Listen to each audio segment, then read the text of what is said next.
Thanks, Mr. Godfrey. We debated this bill last year. A lot of the same similar questions that I had last year and concerns. And you know, I understand where you're coming from. Nobody's looking to discriminate against anybody of any identity or sexuality.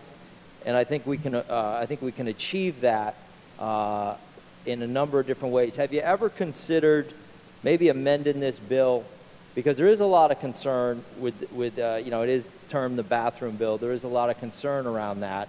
And again, not worried so much about transgendered individuals. I'm more worried about the sexual predator that we're allowing access to the bathrooms. Have you ever given any consideration to maybe amending the bill to say, yes, you can use the public facilities, but it has to be they're the only person in there at that time? In other words, not let somebody dressed like I am that self-identifies as a woman that is clearly a man walk on in. That's a concern of mine. If we could maybe find a way to make sure they're using the bathroom by themselves. Absolutely not. I would not consider such a change. Okay. So you're okay with somebody dressed like me self-identifying as a woman and walking into a locker room where women and girls are present? No, I am okay with limiting access to the women's locker room to people whose gender identity or expression is as a woman without regard to whether that was their gender at birth. What about their self-identity on that particular day or moment? The bill says self-identity, right? Self-image. They imagine a self-image. They imagine themselves as a woman that particular day. Well, their imagining is really not the issue. It's their... But that's your language, not mine. So you're saying that they have to be dressed as a woman or a man? This is the problem why this bill, you know, in my opinion, has been here since 2002, because there's flaws in this bill. Well, I know people who were born with 2 X chromosomes and who have all of their lives considered themselves to be female, but whose outward appearance you or I, without knowing them better, might tend to conclude that they were male. Male, right. And what, now, you know these people. Now, you've probably had the conversation. Well, what bathroom do they use in public? I was kind of mid-sentence. Mr. McLaughlin, you have to allow him to finish the question that he's answering. Yeah. And, you know, that, I don't think we would tell that woman to use the men's room because her outward appearance was male, even though her image, as well as her plumbing and chromosomes, were female. I think we are happy that that person uses the women's room as she does, as far as I know. Well, I don't know if the women in that women's room would be that happy if the outward appearance is that of a man. But I'm not talking about the people that are... I trust you're not suggesting that she used the men's room. I'm not even talking about the transgender people. My objection to this bill remains, as it will every year that I'm here, that you are opening the door to sexual predators. And it's the language of the bill that allows it. Have you ever heard the name Chrissy Lee Polis? I don't think so. Mubarak? And the language of the bill does not open any door to sexual predators. The bill amends various sections of the human rights law to add, quote, gender identity or expression to the long list of characteristics upon which it is illegal to discriminate with regard to the following: employment, apprenticeship, training programs, places of public accommodation, resort or amusement, etc., etc. But part of it is gender. It defines gender identity or expression as, quote, having or being perceived as having a gender identity, self-image, big problem with that part of it, self-image, appearance, behavior, which means I guess you could act like a woman, or expression, whether or not that gender identity, self-image, appearance, behavior, or expression is different from that traditionally associated with the sex assigned to such person at birth. So again, we get back to self-image. There's a real problem there. Can you define for me what self-image means? in regards to your bill that's been around since 2002? Well, first of all, let's remember that in all the words that you've read, there's not a syllable that refers to opening any door to sexual predators. So I would appreciate it if you would stop saying that, because it's not true. It's an unintended consequence. It is true.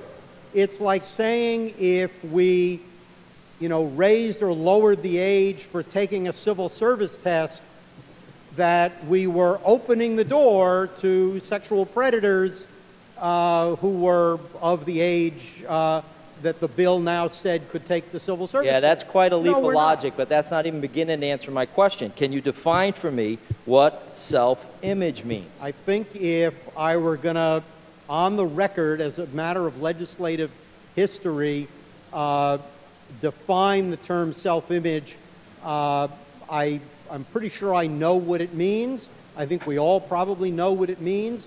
If you're asking me to state on a record a definition of it, I think I'd want to take some time and not just do it off the top of my head. Well, you've had since 2002.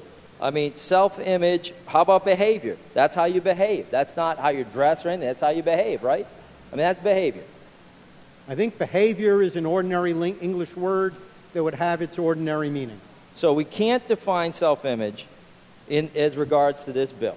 Well, I didn't say that. I said if you want more than the word self-image, I'd like to sit down and be careful in my choice of words if it's going to be on the record. So, okay, so I didn't say I couldn't define it. I said I would not want to do that off the top of my head right now if the ordinary meaning of the words is not clear enough for you. Well, it is clear enough for me. That's my problem with this bill. Okay. It's exceptionally clear what self-image is. It's exceptionally clear what behavior is. That's the problem with this bill. No problem with people that are transgendered or cross-dressing or anything like that. I have a huge problem with a bill that says self-image, appearance, behavior, or expression, whether or not that's assigned at birth, which means I feel like behaving like a woman, I can go into the ladies' room. I would ask any of the ladies here if they're comfortable with that. If they're in the locker room, if I went in to get changed right with them. I don't think they'd be comfortable.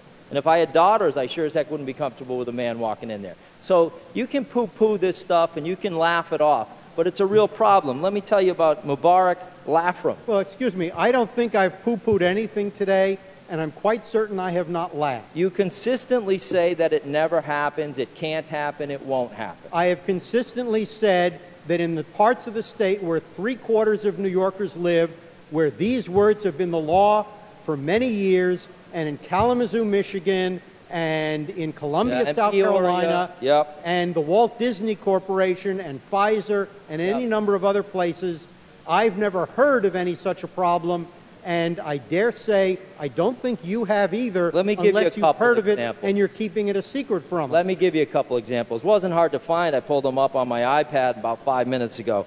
July 19th, 2010, Mubarak Laugh-Room, right in downtown New York City. The woman who was a nurse was beaten unconscious. Her pants were nearly pulled off, broken eye socket and nose, skull fractures, a broken jaw, and 50 stitches to close the gash in her head. That was Midtown Manhattan. July 19th, 2010. James Biven molested a 10-year-old girl. Wasn't in New York, it was in Winn-Dixie. Hold on, you wanted examples. I'm answering the question. You wanted examples. I hope Chrissy you will, Lee Polis, I hope you will Baltimore. connect those examples to the language in the bill. I am. Okay? Okay, because here's the problem with the language in your bill. It opens the door to pigs like this, to predators like this that can have access to a ladies' room because of language in the bill. They got in there anyway. Anyway, although this is the law in New York City, it's not, as far as I know, in Florida, where this took place with a 10-year-old girl was molested. But this happened in New York City. It happens anyway. What a bill like this does is allow more of it. It says, come on in. And you can't stop them because you want to put it in the hate statutes as well. It now is a hate crime. So again, it's a major problem with the bill. And if you just amend the bill that says that if you're going to be transgendered, cross-dressing, whatever, if you need that protection. And by the way, Chrissy Lee Polis was a transgendered man dressed as a woman who was nearly beaten to death by other women in Baltimore. So that was women beating up a man because they called him a dude and beat him up. If that person had, if Chrissy Lee Polis had been in that bathroom by herself, she wouldn't have been beaten up. This bill allows that to happen. And again, no problem with the transgender people. They should not be discriminated against. In a way, amending the bill would protect them. Excuse me, they shouldn't be discriminated against, but they shouldn't be allowed to go to the bathroom if someone else is in there at the same time. Well, they shouldn't be allowed to go to the bathroom if there's a 10-year-old girl in there and they happen to be a sexual predator. Again, you missed the point. Wait a minute. You said you don't want to discriminate against transgender people, but they should only be allowed to use a public restroom if no one else is in there. I'm saying That's it should what be you said, considered. right? It should at least be considered, because what you're doing now is putting them at risk in the case of a Chrissy Lee Polis. And again, So I don't care that much about the transgendered people. So you're suggesting that we tell them... I'm saying I don't want to discriminate against them, sir. That's not the point of my argument. What I'm saying is your bill opens the door to sexual predators. It's not, you can't even deny it, because the language of your bill, self-image, appearance, behavior, expression, that is allowed. Under your bill, you're allowing this stuff to happen. That's my problem with the bill. The transgender people, we don't really have any, I mean, they're not sexual predators typically. They're not. The problem becomes you open the door to those that are. That's my heartburn with this bill. And it will remain so until the bill changes. Okay, so you don't want to discriminate against transgender people, but you're suggesting that we consider only allowing them to use a public restroom for their own protection, but you're going to exclude them from a public restroom if anyone else is in there. But that's not discriminating. And you read off several really horrible cases of sexual assault, not one of whom involved anyone whose gender identity or expression as defined by this bill was different from what was theirs at birth, or even was claiming that. That's not true. So, well, wait a minute. That is what every one of your examples not has the case nothing of Chrissy to do Lee with. Polis. And there is nothing in this bill that would in any way legalize any of the people, any of the activity of any of the people who did what you talked about, nor would have opened any door to any of them, because not a single one of them was doing anything that this bill talks about. Other than that, you continue to say you don't want to discriminate against transgender people, and despite all of that, you insist that the bill somehow opens the door to sexual predators, even though it does nothing of the kind.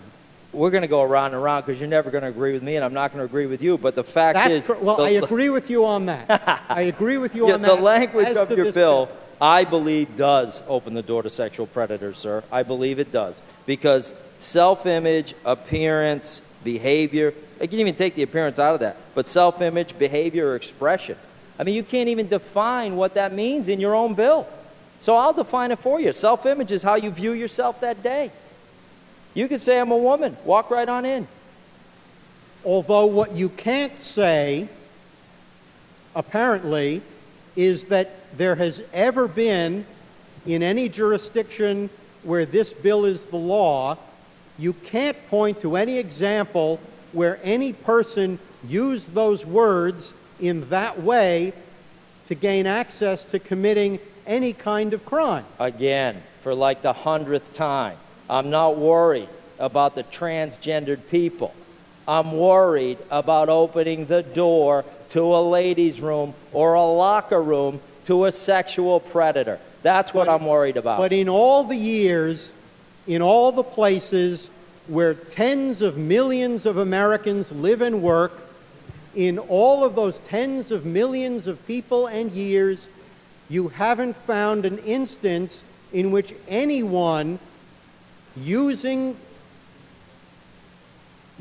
self-image or behavior or any of the other words in this legislation have used those words to commit any of the kind of horrible acts or even trivial acts that you're talking about. So in all of the years, in all of the millions of lives where this bill has been in effect, what you are talking about, you have never heard of an example of it actually happening. And if you have heard of an example of someone using words in a law like this to commit some kind of misbehavior, I would appreciate it if you would give me that example. Mr. McLaughlin, your time is up. Of course.